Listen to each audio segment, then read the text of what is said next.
G'day, guys, and welcome to Warrior by Design. I'm your host, Benjamin John. As always, we've got another person on here today. We've got Madelaine on here. Madelaine is basically the founder, CEO of Australian School of Holistic Counselling. She's also a transformational teacher, holistic counsellor, and mentor. She's a speaker in the heart of centered leadership and self-empowerment. And she's also, not everyone knows this, she's also been a singer. She's a singer and a recording artist as well. So not everyone knows that about Madelaine, but it's a pretty cool thing to have in the back pocket. We were just talking about that a second ago, actually. So guys, I just wanted to bring Madelaine on here today. I've actually worked with Madelaine personally in the sense that I've studied at her school, and we've, obviously had some discussions through that time. I've been studying there for nearly 2 years now, doing holistic counselling, meditation teacher, and enjoying all that sort of stuff. So Madelaine, thank you for being here. And is there anything else you can share with us about yourself, or anything that I might have missed in that little bit of an intro there? Well, that's the swanky one that you share, the swanky cool story, eh? that cool, the neon light story, all those, the successes sounds really cool. But obviously there's always another story. There's always another part of I think anyone that's created any form of success. So I suppose I have that story too. It wasn't always me being the owner of a college and supporting students. There was times when I was struggling and finding it really hard to work out what was the meaning of my life, really. But fast track to now, yes, that's where I am. And yeah, I think I've had a rich life because I've been a seeker too. I'm really grateful that I have been a seeker, because otherwise I wouldn't be where I am today. So you introduced me very beautifully. Thank you for that. And I'll use this recording and remind myself when I'm having a bad day. No, and look, that's so important, isn't it, Madelaine? Because, and that's literally what my show's about, right? It's I say it in my intro, it's about exploring and talking to people and getting to that real humanity side of how do we get to where we are in life. How do these people become successful, or the measure of success within their own lives, or what people look at.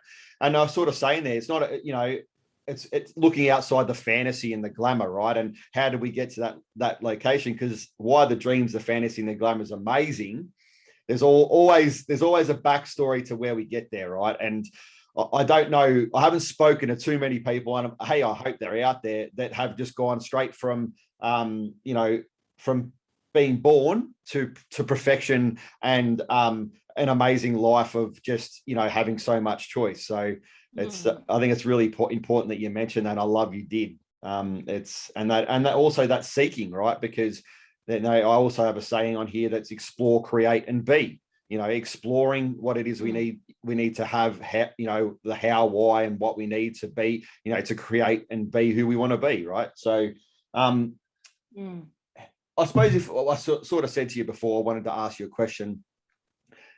If we look at Madelaine right at the start of her journey, becoming an adult and to where Madelaine is today, which people would see as a successful businesswoman and a singer-songwriter, a singer recording artist,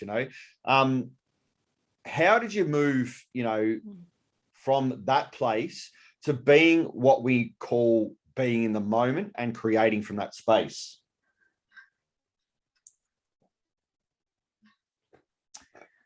Wow. Good question.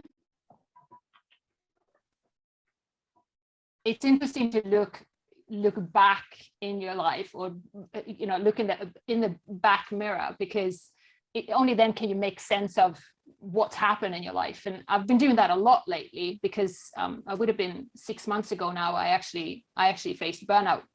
And I've had burnout before, but this time I faced burnout and I was actually feeling good. I was actually doing what I love to be doing. I was supporting a lot of students, a lot of amazing people. I had lots of clients. My business was going really well. I was enjoying my life to the fullest. And I thought I had control of everything. And it turned out that I didn't. And my heart started telling me that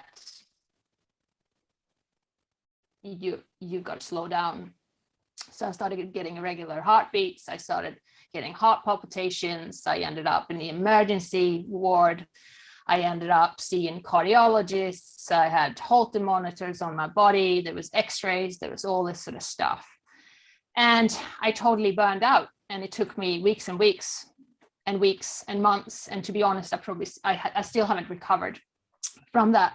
So when you're saying, you know, what got you here, I think the thing I realize is that a lot of people think that hard work is the thing that moves you forward. And it has done for me a lot. But the truth is that it's really creativity that's moved me forward. I've just pushed myself so hard to the point that sometimes I haven't been able to manage it. But I actually believe that you don't have to do that in order to succeed. And that's something that I've had to learn the hard way. And you know, I always joke with students and my clients and saying, you know, even superheroes need to recover. You know, we never see Superman in his bed lying chilling out, but the truth is that Clark Kent exists for a reason, right? Because Totally. Clark Kent is actually, if without him, Superman couldn't exist. And I think that's the thing I've learned. I used to think hard work, grit, you know, pushing forward, making it happen, doing it all on your own. I used to think, yeah, that's what I needed to do. But long term, looking back at my life and reflecting a lot, I realized that it was the creativity that actually has gotten me to where I am. And the grit and the pushing actually burnt me out. Yeah, that's so interesting. Because look, I'll be honest with you, I'm going through similar things myself in regards to finding that balance, right, between that drive, that ambition, the warrior within, you know, that the warrior by design, creating that drive and that, you know, that desire and will to do things and create what we want in our lives. But, and this is why I suppose it's interesting that we come to this being in the moment, right? Because you can be in that moment, but to me, it's an interesting thing being in the moment, right? Because there's a moment from this perspective, that perspective, whatever, from the business head, from the dad, from the this, from the that. But it's really interesting. So when I'm in that flow, and it is, I definitely get into a flow when I'm creating and I'm being and I'm doing all the things with the podcast and YouTube channel and being a mentor and a coach and supporting others and, you know, supporting family and myself and so all that stuff.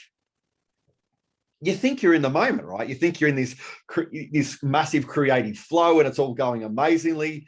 And then it's like you kind of pause for a second and you kind of look back and you're like, oh my God, like there's so much I missed around me in that flow, in that creativity, in that, you know, just I don't know, for instance, a bird or a butterfly or the small things, the simple things, you know, of being that creative flow.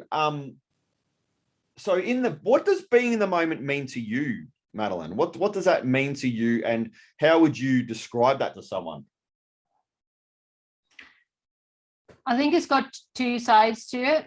Being in the moment, it's something that I practice every day, as in I start my every single day with a meditation and I do something called automatic writing. So I do a meditation of 10 minutes and then I pick up my pen, I connect to myself and I literally ask a question and do automatic writing. And I just tune in to the present moment. So that is crucial. That's part of recovery. Like that's part of being Clark Kent. Because without it, we cannot be the superhero. We cannot go out and make things happen if we don't put those things in place. Like those are those daily rituals that everybody needs to do. It's just that a lot of people don't think they need to. And we can create them in different ways. They're different for different people, but we've got to find ways to recover. And in particular, if we are high achievers, which I know then you are too, and we have a lot of things going on and there's a lot of things we want to do in the world, we have to really learn to connect to ourselves and be very present. So that's one thing. And then the other thing is being in the moment also means actually being in flow. So it's using that flowy creativity, doing what we love, making things happen, creating things. It's that place where time stands still, and we're just so deep in the moment that we could forget time and space, basically. And that's also something that we need to do. However, it often drains us of energy, even though it's flow states and we're creating a high. If we're continuously staying in that present moment, the flow present moment, we will drain ourselves anyway. So it's creating a balance in between being in those states of flow and then being in total state of recovery, which is those daily rituals. That balance is hugely important, and that's something that I practice every day. It's not something that I've mastered. I don't think anybody will ever master it, because that's the whole point of it. It is continuously practicing to put those rituals in, to do it, and you'll fall off sometimes and become exhausted, but you'll move back into those places of being. For me, that's what being present means. Yeah, it's an interesting word, right? Because it's out there all the time, be present, be in the moment, all these sort of explanations, and and people sort of look at it and go, well, so for me personally, I suppose if I was to explain it within my own life or my own experience, is, as you said, you can be in that moment of flow and creativity, but as I also said, you can miss the butterfly, you can miss the kookaburra, you can miss this little sign or subtle things being so in that flow. And the interesting thing I'd like to, I suppose, explore with you, if we were to explain what's the difference between being in the flow that deep that we miss the little things potentially, to, if I look at my own life, being in an experience of trauma, or the Groundhog Day of repeating, my life without being aware, having that awareness and presence, as in I was just doing me, and I was, continually doing the things, but it was just happening, right? It was just a flow. I suppose, how do we come from the unconscious flow of things that we may perceive or see as not necessarily as good for us, as a creative flow of being in that moment and present, of creating what we want to create, and using our time and our experiences and our, those moments to be one of creation that we would like or want, versus being in a flow that may seem as detrimental or even controlling. Yeah. So the simplest way, I believe, is with one word: awareness. Because what happens is that when we're in the type of flow, like you're saying, when it's on default, so that kind of flow, it's not something that it's very different to be in an actual flow.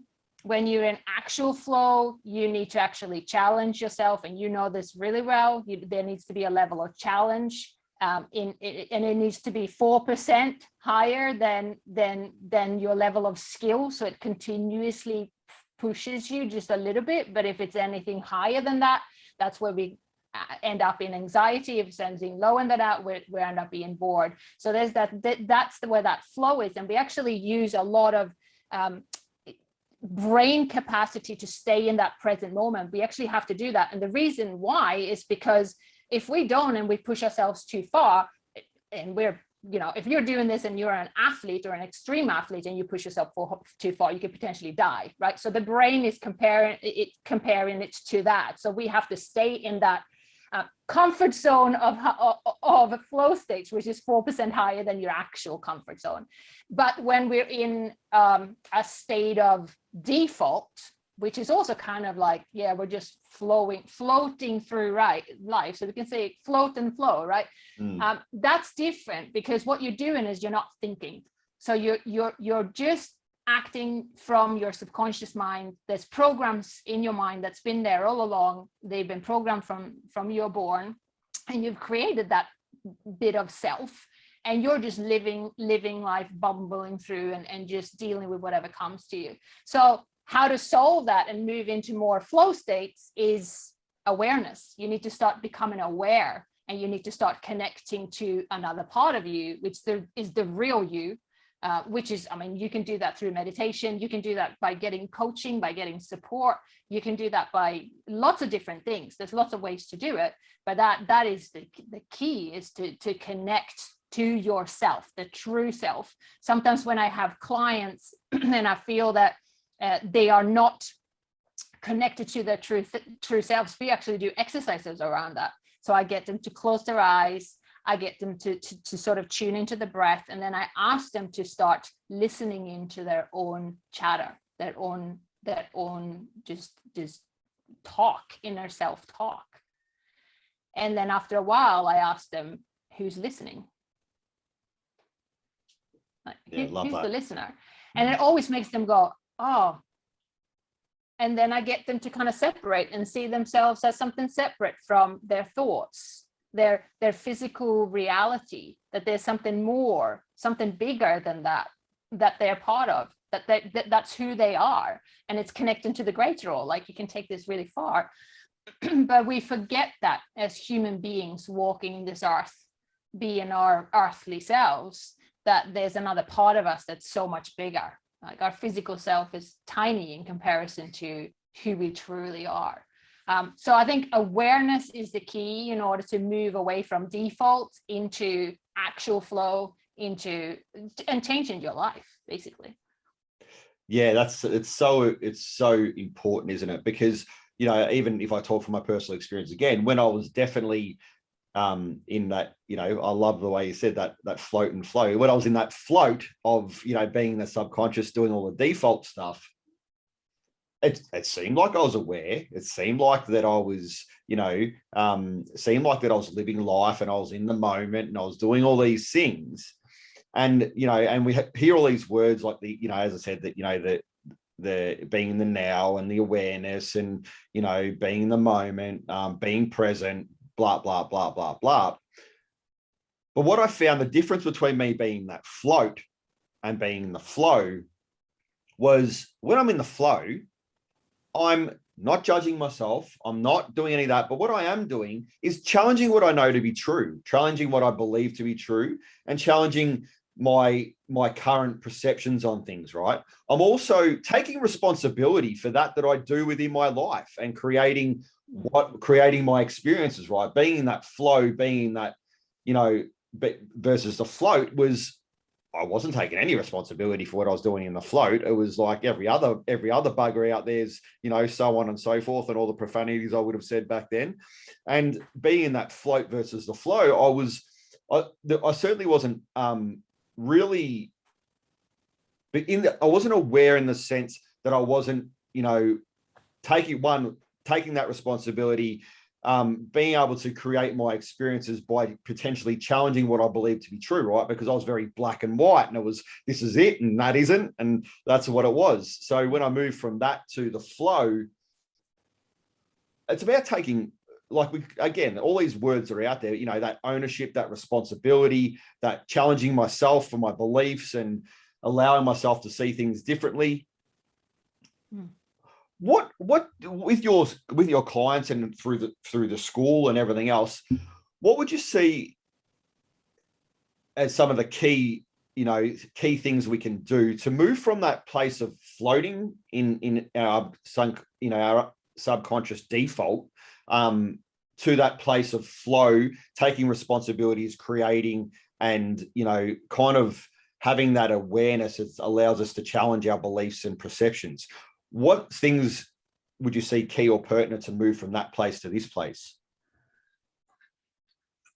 Well, the good thing is that when clients tend to come to us, they have already made that decision, because it is a decision that we're choosing something different. We've became aware of something, maybe something's happened in our life, and we're getting a snippet of another way of living. And that's often what's happened. And they have a realization thinking, oh, my life could be like this. However, it's like this still. I'm still stuck down here. But I've seen that there's this other way of being, and I want some of that. I just don't know how to get that yet. And that tends to be why they come, because they've realized that there is another way of being. And that is, again, it's the key. It's funny, right? Because we're talking about existential stuff. And I know it would be so cool if we could say, right, yeah, what we're going to do is I've got these 5 steps. And if we all just follow those 5 steps, everybody's going to be able to get this. But everyone gets to that place on their own, right? We've all got our own story. But what it tends to be is that it's that they've had a vision. It's kind of like they've been seeing life in 2D, and all of a sudden they see it in 3D, and they can never go back to see life in 2D the same ever again, because they've seen 3D. Once you've seen 3D, that's it. What can you, like, you can't unsee that. And that's normally so enticing that it makes them want to go and explore that and do more and be more. Yeah, 100%. And I love what you said there too, because when I work with people, and people will message me all the time, what's your key principles? What's your steps? What's your pillars? What's your foundations? What's all this sort of stuff? But I'm like, well, I'm sorry, this might be a bit of a trigger, but you know what? We're all different. And I'm not going to sit here and say, as I said, step 1, 2, 3, 4, 5. It's about, I certainly found that for myself. Again, if I talk from my personal experience, like, I've always been that type of person where I'm not going to just take everything on board that I'm being taught or shown or whatever. I grab little bits from everywhere and I go, okay, this suits me. This suits me. That doesn't, and it's kind of that scenario where in that exploration, we come to a place of wanting to find what's right for us, to be able to move to whatever state of awareness, whatever state of life that we want to create. We find that stuff for ourselves personally, right? And I've said it many a times through all the interviews, but when I first got into this self-exploration journey for myself, I had this vision of, I think I said it to you, of meditating in a lotus position, of enlightenment, humming and floating off the ground in levitation, right? Like, that's enlightenment. Ooh, and my 110% attitude was like, I'm going to achieve that tomorrow, and I'm going to dedicate every second of my moment to that. And while that's fantastic and great,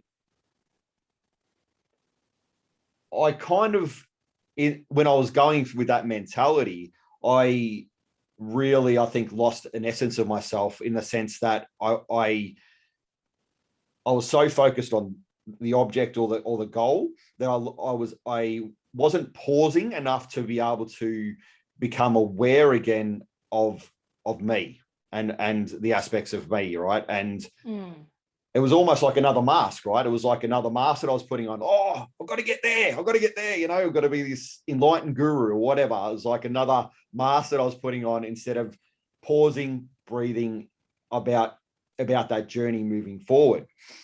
And that's what I loved about the school, right?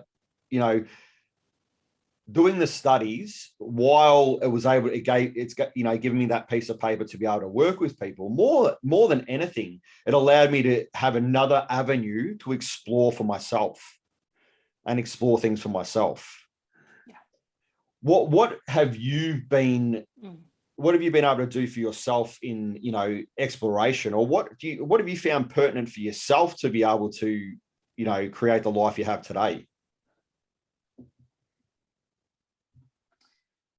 A lot of self-exploration. I think my search for meaning started when I was really young. The first time I have visions of when I was really little. I'm talking 8, 10. I probably emotionally would like to say younger, but I'm not sure. When I was thinking about the meaning of life. And I remember specifically when I was 16 years old, speaking to my singing coach at the time over the phone, saying to her, I've got no idea who I'm supposed to be. I don't know what the meaning of life is. Everyone's destroying our planet and I don't know what to do about it. Like I had all these things and I felt the weight of the world on my shoulders. And she went quiet. And then she said to me, oh, you shouldn't be thinking about things like that. You're way too young. And I felt unheard. And I thought, oh my gosh, there must be something wrong with me, because that's all I think about. Like I only think about how I can make the world a better place, what I can do to just move this world to a better position. And so that has been the drive for me to, one, make a difference, because that's hugely important, the leave a legacy idea, and actually being able to leave a legacy today, not when you're dead, but actually now, every second of the day, because that's when we leave our legacy. That has been the drive. And then also figuring life out, figuring psychology out, figuring out why we do what we do and how we can change that. I think that the most scary thing for me, or the thing that gives me more pain, is watching somebody that is in so much pain that they're pretty much unable to move. So for me, that would be somebody that's sticking a needle in their arm and they're only looking for the next fix. And they have literally stripped away all sense of being and all sense of purpose. That, when I even think about that, hurts my soul. It's like someone's just digging a knife in. That for me is the worst thing. So the other side of that then is I'm extremely passionate about honing in on your purpose, living really passionately. Drive is extremely, without drive, I don't understand how to live without drive. Like that for me is impossible. I don't get it. I don't understand how people can do that. So that has been the thing. The drive is, I want to figure myself out. I want to be as good as I can be. I want to live a good life, and I want to make a difference. That's been the thing that's been following me my whole life, doing music, creating businesses, traveling, everything, moving to the other side of the planet. Everything has been about making a difference and making the world a better place, and risk of sounding super cliche and, and ridiculous. That is why I do what I do. No, I don't think it is at all, Madelaine. And I think, you know, completely honest, that's my drive as well, right? And you know, is there a sense of is there a sense of ego in it? I don't think there is. What it is to me is,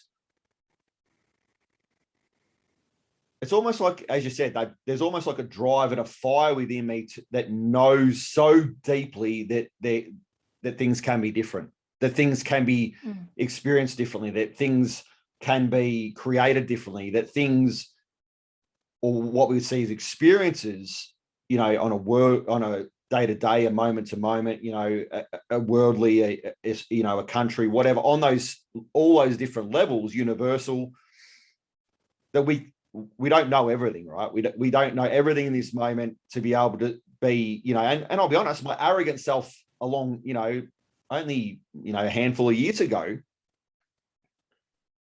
there were moments where I would have thought that I knew, you know, I don't think I actually thought I knew everything, but I would certainly, like when I'd give answers or I communicate, it was like as I said, it was that black and white, no, this is how it is. No.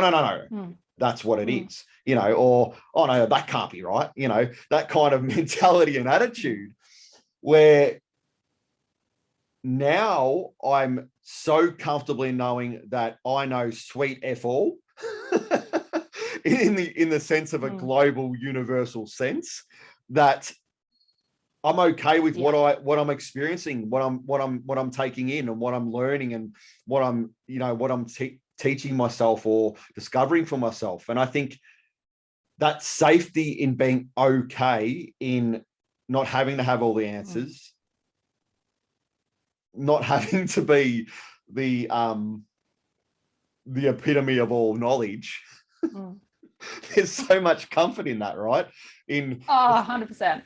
So true. It reminds me of, I spoke to a colleague of mine a while back, and he said, it's interesting because the more inner work you do, the more you realize, can I swear? Can I swear in this? Most definitely. He says that it's interesting because the more inner work you do, the more you realize that we're all fucks, and I think that's the truth, right? There's always something to work on. You think, oh my gosh, the more I know, the less I know. Seriously. And I think that's a humble place to come from. But on the other hand, you're right. Of course, the ego is part of it. And I truly believe that there's a real positive reason for that.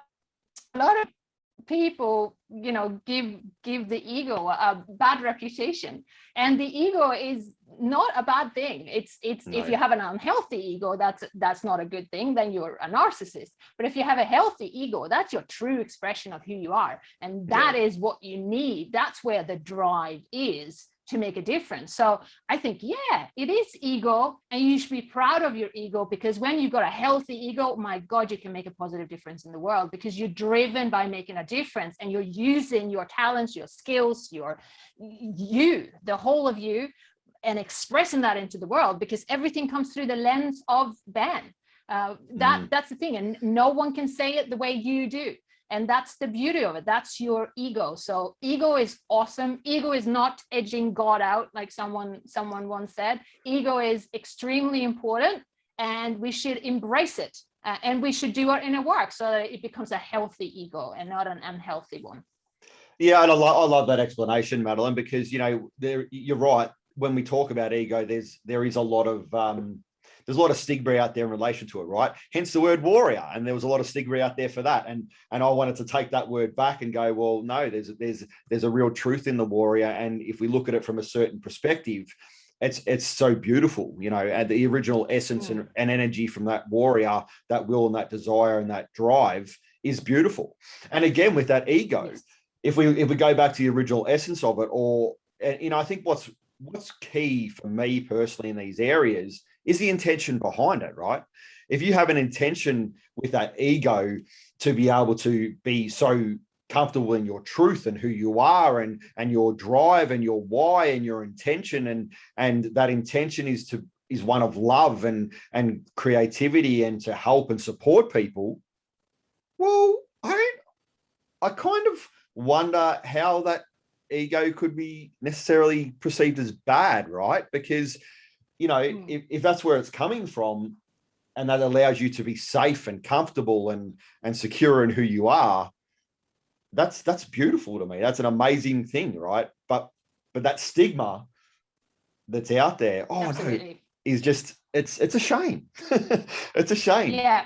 And look, we know where it comes from, really, because if you look back of the way of controlling people, it's not good that people have their own opinions, their own way of doing things, their own, we want to control populations. We want to make sure that everyone is following the same way of doing things. So we can't trust that what's right. We've got to tell you what's wrong and right. And so it makes sense that we are told that the ego is a bad thing, because you shouldn't have an ego. In Sweden, we have something called the law of Jantelagen. If anyone's Swedish, they know what that means. We're living by it. It's 10 or 11 sets of rules. And all they are is basically making sure that that you are not really of value on your own. You shouldn't think you're very special. You shouldn't think that you're higher than anyone else. And it's all these sets of rules that basically put yourself in place so that you are not sticking out to, it's in Australia, we've got the tall popper syndrome. It's pretty much the same thing. So that's how our society was it's built on, and Australia probably the same. You have a lot of those same beliefs. So that's where it comes from. But I say, screw that, screw that whole idea, because there's no truth in that. The truth is, you got a healthy ego, you can make magic. You can make such a beautiful difference on the planet. And the people that are making a difference has got a healthy ego. There's a lot of people out there that are making a difference that's famous or influencing in a positive way, not for money, fame, or whatnot, even though sometimes it's a byproduct, but it certainly shouldn't be the first thing. First thing is making a difference. No, then that's amazing, right? And I think that's what I'm also realizing for myself personally through a lot of this journey in, you know, being present, being aware, being in the moment, yappa, is that the more that I do this, that, you know, there's a lot of these old stigmas and foundations and these frameworks I've been, you know, that I've either grown up in or been told by society and whatever, like, you know, like we talk about it a fair bit, or have done in the podcast, because there's also a stigma around money, right? And that, you know, there's this stigma, there can be a bit of a stigma around money at times that, you know, and, you know, I love a saying that, you know, a lady by the name of Kate Gray said, you know, to me, and I don't know where she heard it from, but she kind of said to the group in the, you know, money in the sense of this is what we exchange with at the present moment, you know, fiat money, is a choice of, you know, it's I'll see if I try and quote this right, but it gives us units of choice, right?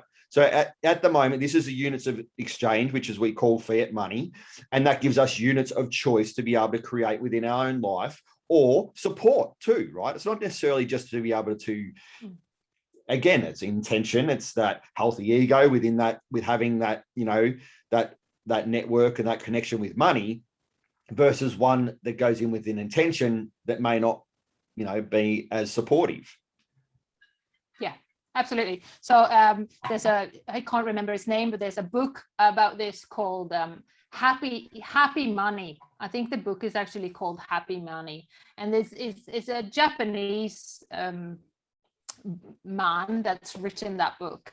And he's talking about exactly that. It's what kind of money you are creating, whether you're creating happy money and you have happy money in your bank account, or sad money. And it's it's how you give and how you receive money. That is because it's an exchange. Of course, money is an exchange of energy, and it can be a good exchange or a negative exchange. So that's completely right. There's nothing wrong with making money. I think the more people with healthy egos that make money, the better, because the world will change because of it, because we invest and give that money to causes and to the right people. And it, you know, money is meant to be given away. So money is positive. Money is a good thing. We just have to figure out how to create happy money and how to give happy money. Yeah, and it's so you know, interesting. And if I bring it, you know, this is getting a little bit into that fluffy kitten stuff and rainbow stuff that I'll talk about with, you know, with the listeners. But that if we bring it a little bit esoteric sort of explanations here, you know, even science is today still saying that, you know, science is saying everything's energy, right? And everything's this and everything's that, and, you know, there's vibration and all this in everything, even this physical table right here. There's energy and vibration within this physical table, right? So if we take it back a little bit and get a little bit esoteric with that, well, if everything's energy and everything's vibration, well, what is the difference between, i.e., something that is, you know, labeled, you know, good or bad, i.e., let's just talk about, or money, so we'll talk about money. This is money's bad. There's a group of people saying money's bad. Group of people saying money's good, right? Now, vibrationally, it's still the same thing. There's no change in it. What's the difference? To me, that looks like the wielder, or the one that's having that connection with that existence, right? Of that energy and vibration. It doesn't change its form. The vibration is what it is.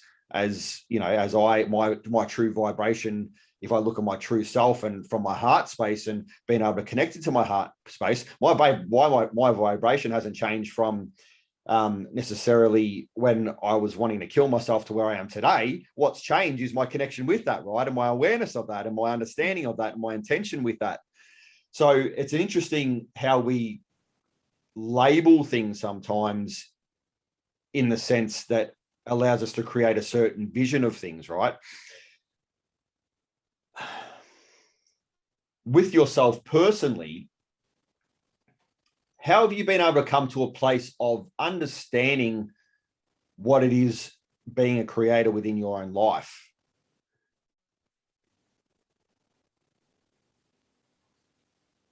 Are you talking about money, like creating money, or just being the creator? No, just in general, right? Because if we look at, if we take, I mean, my personal opinion on that, if we take it all out, you know, be it ego, be it money, be it, you know, whatever, it's all about us, right? And our intention and connection with it. So how do you show up in your day-to-day life to be able to be the best version of you and create from that space?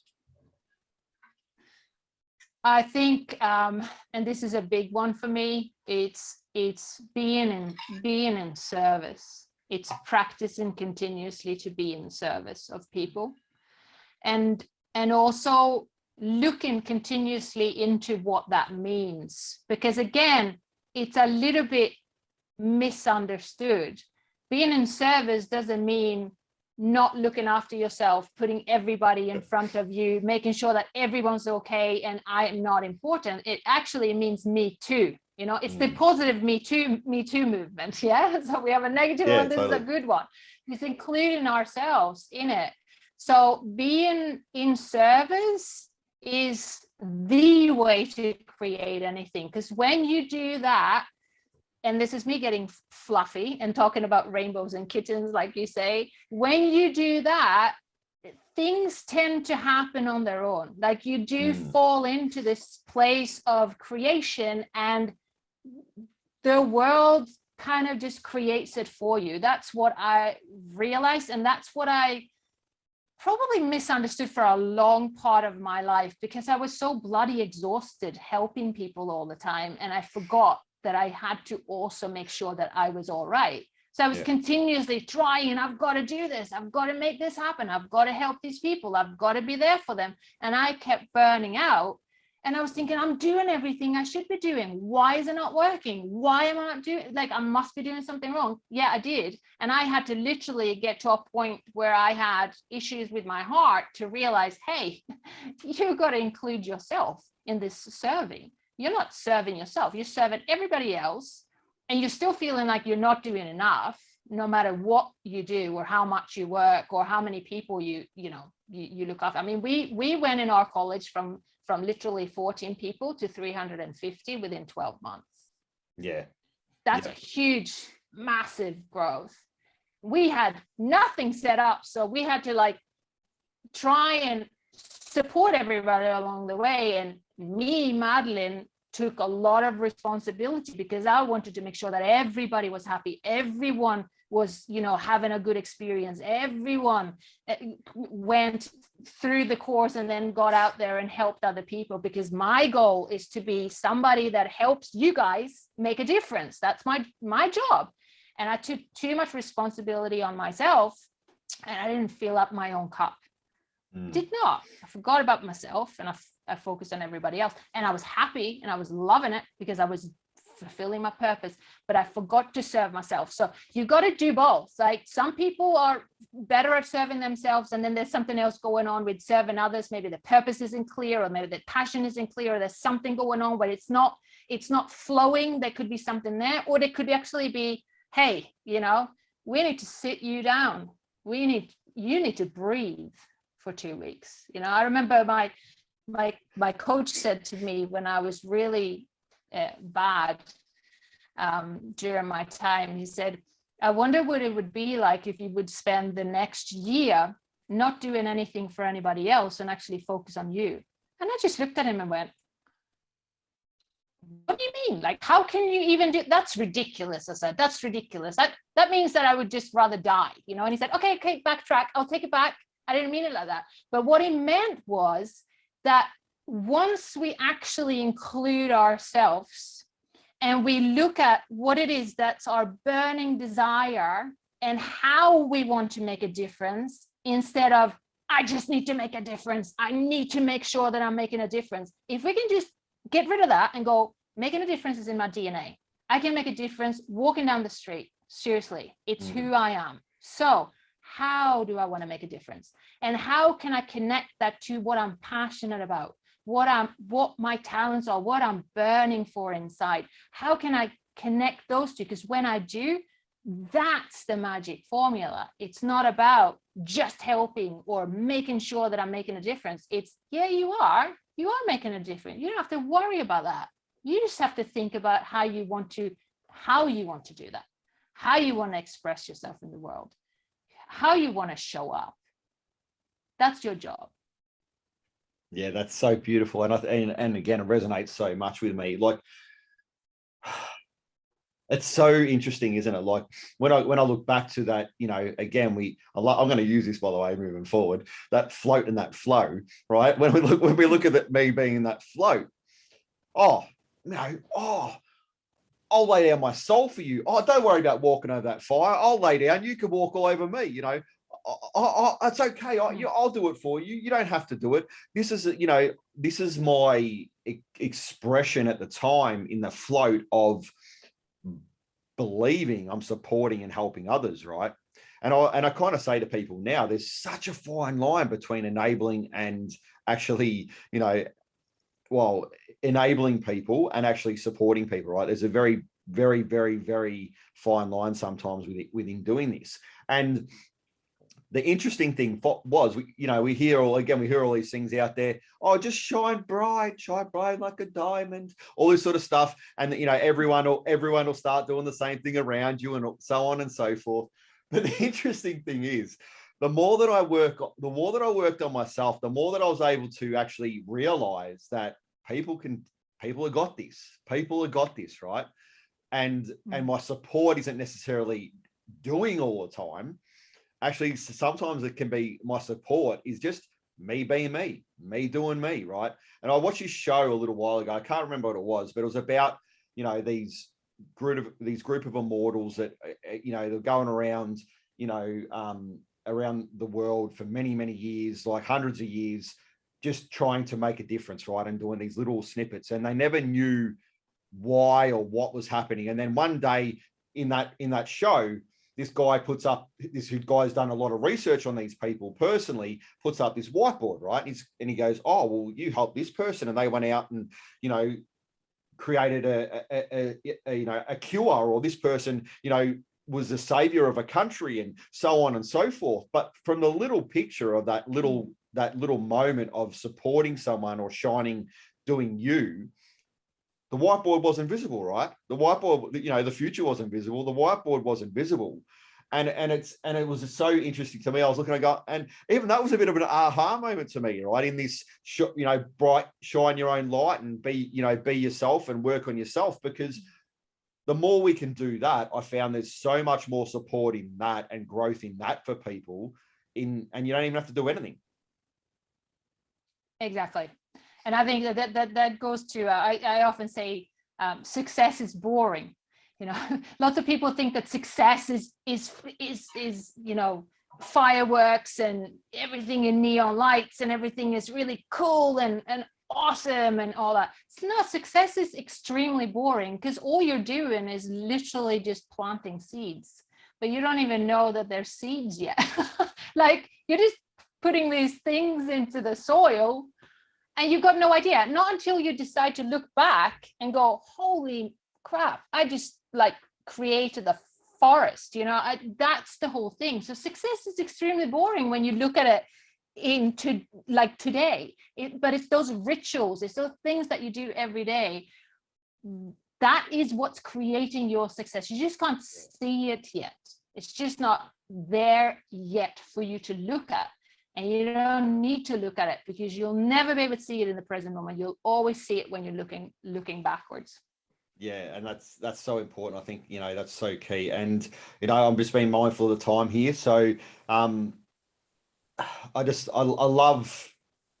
love what was to offer and what was offered to me through the experience with, Australian School of Holistic Counselling. Now, while this is one way of exploration, and certainly was for me, what I loved more importantly was it allowed me to truly start to understand some of the things about myself, about, biology and the way we work, the way we tick, and going into some concepts that, go a little bit deeper than our day-to-day, experiences or knowledge on things, right? And challenge some of the things that we may even perceive or believe to be true. Now, that doesn't mean that these things are factual as well, or that, there's definite, because one thing I've learned in life, is that there's very little that there's a definite behind it, right? And when we come to that point, like everything I've personally researched or seen that's come to fruition that we believe to be true today, at some point was a theory or an understanding or an exploration or whatever this case may be. And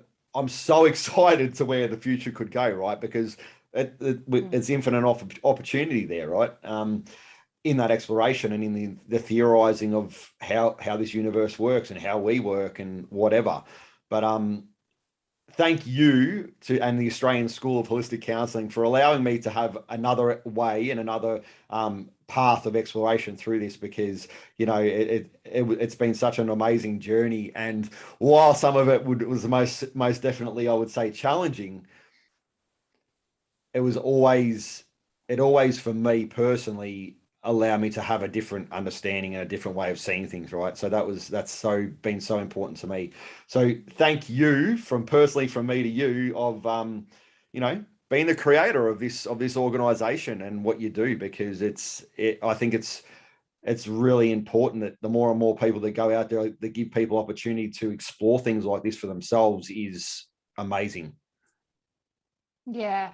Well, thank you for that. That's really nice. Like when I created that college, I think it was probably 6 months or something before that, because I was working in a private practice. I was doing workshops and groups as well. And I felt that I wanted to do more. I felt like I've always seen myself in front of a lot of people. I like working one-on-one with people, but I only have a small number of clients in one go, because I don't want to build a big practice. It's never been my goal. I've always seen myself as somebody in front of a group of students or something like that.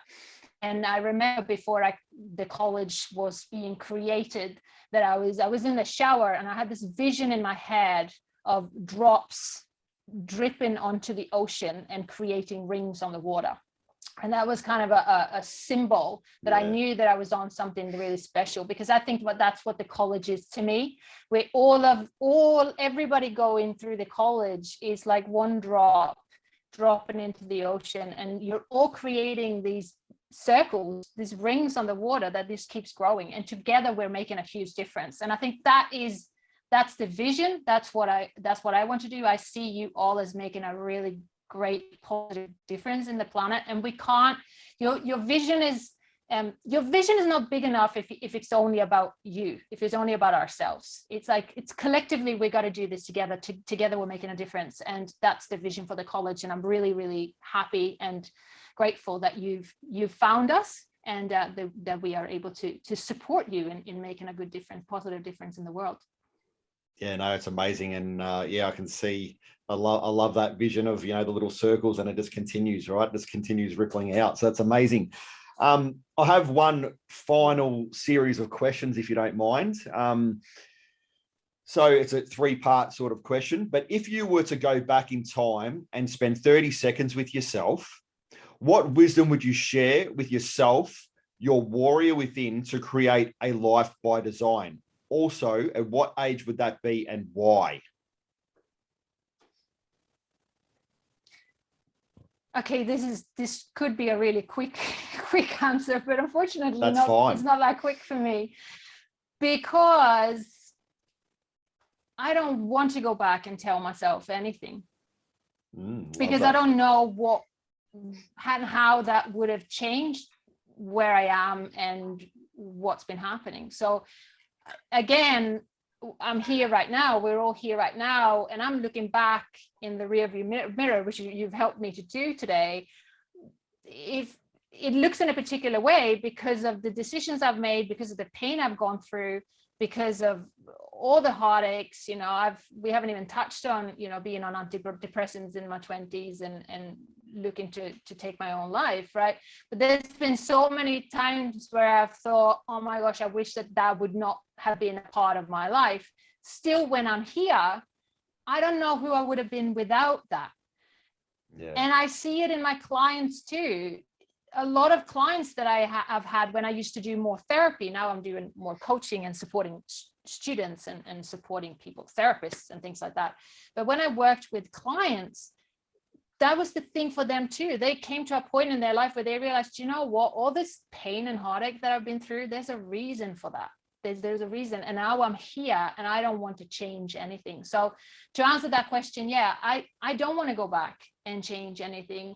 I suppose a few years ago, if you would have asked me, I would have said, all I needed to know was that you're good enough. That would have been the thing, because I never felt that I was good enough for anything. But if I knew I was good enough all along, maybe I wouldn't have been bothered to make anything happen. Maybe I just gone, oh, stuff it, I'm just going to travel, I'm going to do nothing. And maybe that drive wouldn't have been as strong. So, you know, I don't want to change it. I don't want to tell myself anything. I love that. I love that. Amazing. Thank you. And remember, guys, explore, create, and be. Well, thank you for listening. If you found this episode valuable, please take the time to like, share, and subscribe. It really does make a difference. It helps others out there explore their warrior, create a life of choice by design, and be all that they wish to be. Remember, explore, create, and be.